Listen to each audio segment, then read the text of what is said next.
What's up, internet? Have you ever been ghosted? I don't mean to brag, but I have, a few times. One time I went on this date and we had a great time, an engaging conversation, by which I mean she was laughing at all my jokes.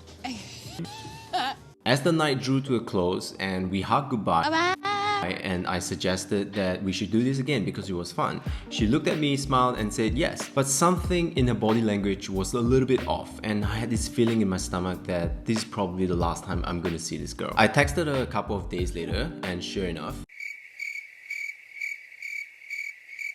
I guess I'll get used to living with no one. At this point, I do what people normally do in this situation. I ask her for feedback.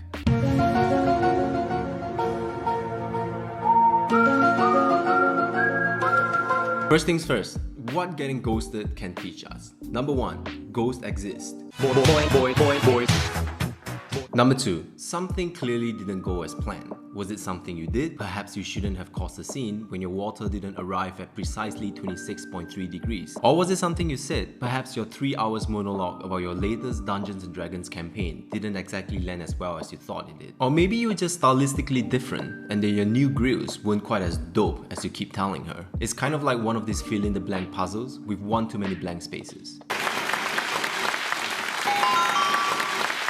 If you answered the same as me, let's be friends. The big difference is, unlike Wheel of Fortune, in this case, you don't always know what are the right answers and what are the wrong answers. And even worse, you're expected to bring this along for your next date, or let's be honest, for the rest of your life. Think about it. All the important stuff in life, interviews, dates, presentations. How many times have you been rejected, ghosted, or lost a deal and you didn't really know why? So the question is, how can we uncover more of this hidden information so that we may use it to our advantage? In today's video, I will talk about one of the most underutilized and underrated tools when it comes to personal growth. I will teach you a powerful method that will help you to gain a deeper understanding of yourself and cultivate more meaningful relationships. This is something that I have been doing for years now, and it is one of the most effective tools in my toolkit. If you're somehow unsure about your life purpose at this point of time, oh my god, what is happening? This is also a great tool. Personally for me, this tool was instrumental in helping me make the leap into making YouTube videos, something which I never even considered doing until a few months ago. If you haven't met, my name is Trey, and this channel is about self-improvement,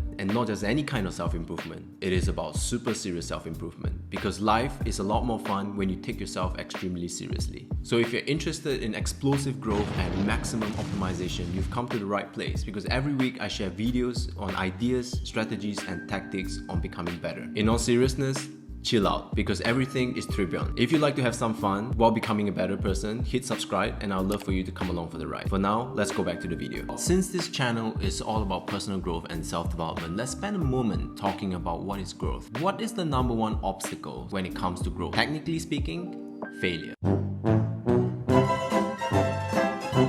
So what happens when you fail? One can argue that it is a failure by doing something. You can fail by choosing the wrong thing to work on. You can fail by choosing the wrong time to ask for a raise. And you can also fail by getting into relationships with the wrong people. But you can't do this to me. You know how much I sacrifice? In other words, they can all be classified as decision making. I make suggestions, you make decisions. So how do you make the right decision? For me, the equation goes something like this. If you look at a decision and an action, they are kind of like the output, right? So the input, on the other hand, would be information plus judgment. And judgment comprises of experience and expertise. With the wrong information, world-class judgment wouldn't help you because you'll be operating from a flawed assumption. Let's say you're lost in a forest and you're trying to navigate your way out of the forest for survival. It doesn't matter if you have the most sophisticated map if you don't know how to read it. If you don't have the experience to navigate in the forest nor the expertise, then it's pointless. On the other hand, if you have the experience and the expertise to navigate in the forest but you have the wrong information, then chances are that you are not going to get out of the forest anyway. Let's park the judgment side for another video. For today's video, I want to focus on the informational aspect of it. When it comes to information, you can say that there are two classes. The first class is readily available information. For example, if you're trying to find out how far is it from the Earth to the Moon, you can easily go on Google and enter a search, and that information is easily available to you through the click of a search. Great success! The second class of information is trickier. They are not readily available even if you try to get it. For instance, take my date that I mentioned earlier in this video. I will never know know why this girl ghosted me and never replied to me. This is a huge problem because if you think about it, growth really comes down to changing the way you do things through feedback. As Albert Einstein supposedly once said, insanity is doing the same things over and over again and expecting a different outcome. Essentially, feedback is information that lets us know what we should be doing more of and what we need to do less of. But of course, the problem is we don't always get the feedback we need to succeed because it is not readily available information. And even if we do get feedback, it is not always accurate. There are two main reasons for this. First, on the psychological level, we don't like bad news and we don't want to be the bearer of bad news. There's even a saying, don't shoot the messenger. So why am I telling you this? Well, fundamentally humans are social creatures and evolutionarily speaking, being excluded from the tribe can have very costly consequences for a person's survival. Most of us have an innate desire to be liked and to be accepted by others, which is why when the opportunity for constructive criticism comes up, most people simply take the easy way out by doing the natural adult thing to do, which is either pretend it didn't happen, sidestep the issue, or lie about it. And reason number two, on a more practical level, most people simply don't know how to give and receive feedback. There's a saying that goes, feedback is a gift. But if feedback is a gift, then it is a gift that most people don't know how to wrap or unwrap. There are four main areas to consider when it comes to feedback. First is format. Freeform doesn't really work when the parties are not skilled at giving or receiving feedback. Think of watching a basketball game where nobody knows the rules. I don't know what you're talking about, but my gut says no. It is neither fun for you as a participant or as an observer. Number two is timing. We simply don't do a lot of things at the times when it counts the most. Take meditation for example. A lot of people will tell me that they are too stressed now to meditate, but of course they're missing the point because that's exactly when you should be meditating. Number three is frequency. Most people don't take the time for regular feedback, and part of this is because we don't like doing what we are not good at. So if you don't know how to do something, chances are you're going to try and avoid it, or you'll be less enthusiastic towards doing it. And the last and final reason is style. Some people respond better to positive reinforcements, whereas others, such as myself, respond a lot more effectively to constructive criticism. So as I spend more and more time invested in this problem trying to find a solution, I realized that I didn't need to look further than what was in front of me, or rather, specifically, what's around me. You probably have heard of the saying, we are the average of the 5 people closest to us. So I decided that where better to dig than to go where the treasure is. There are two key reasons that this makes perfect sense. First, unlike strangers, friends already know you well and arguably they know you best. And second, friends are also compelled to reply, which is why I have designed a process for this and I call it the intervention. I think it's hilarious even after all these years. Clearly, I am my own target audience. In essence, this is a feedback form that I sent out to some of my closest friends about once per year. I use this as a tool to increase the frequency and the quality of the feedback that I am giving and receiving to my friends.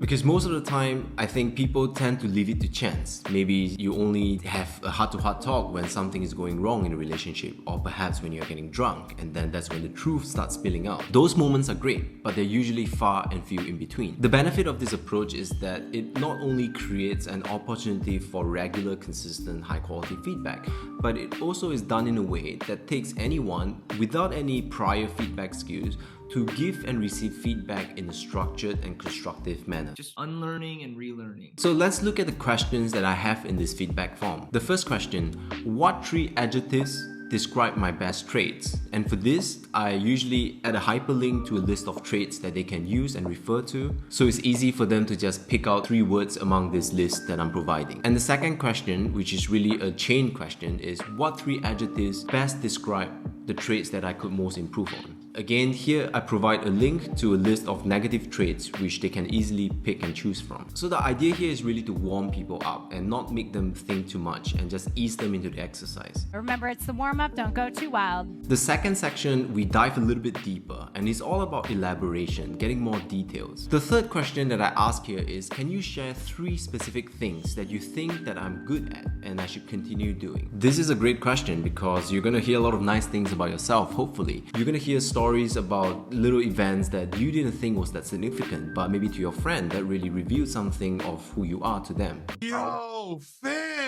Then the follow-on question, the fourth question is, can you share 3 things that you think I'm not so good at and that I can improve in? Here is of course a great opportunity for your friend to list down some of the things that he or she have observed that you can possibly improve in. I hear you, Stanley. That is a great observation. And the fifth question builds on the previous question. Can you suggest 1 or more ways in which I can improve on any of the 3 things you mentioned above? This section and the questions within it are incredibly powerful because more often than not, when people are giving you praise or criticism, they are thinking back to a very specific event and they usually have ideas on how you can improve on something. But of course, it is your job to try and tease this out of them. The third section is focused more on the personal. The sixth question in this form is, what do you value most about our friendship? This is a fantastic question in which I have received many heartwarming and sometimes surprising answers. And the seventh question is, have I ever done something that made you sad or let you down? If so, can you share with me what? Remember how I talk about getting drunk or waiting till things are at a breaking point to start having a real conversation? This question is designed in a way to help bring out some of these unresolved issues that might be simmering in a relationship. And it really is about creating an avenue for such unresolved issues to surface naturally. The last and final section in the form is all about contribution. Question number 8 is an open-ended question where you ask, is there anything that I can help you with in this moment? Everyone's fighting their own battles, even your own friends, and it's not always easy to ask for help. Your friend might be dealing with something that he or she may not have brought up yet, and this question is a great chance for him or her to share that. And last but not least,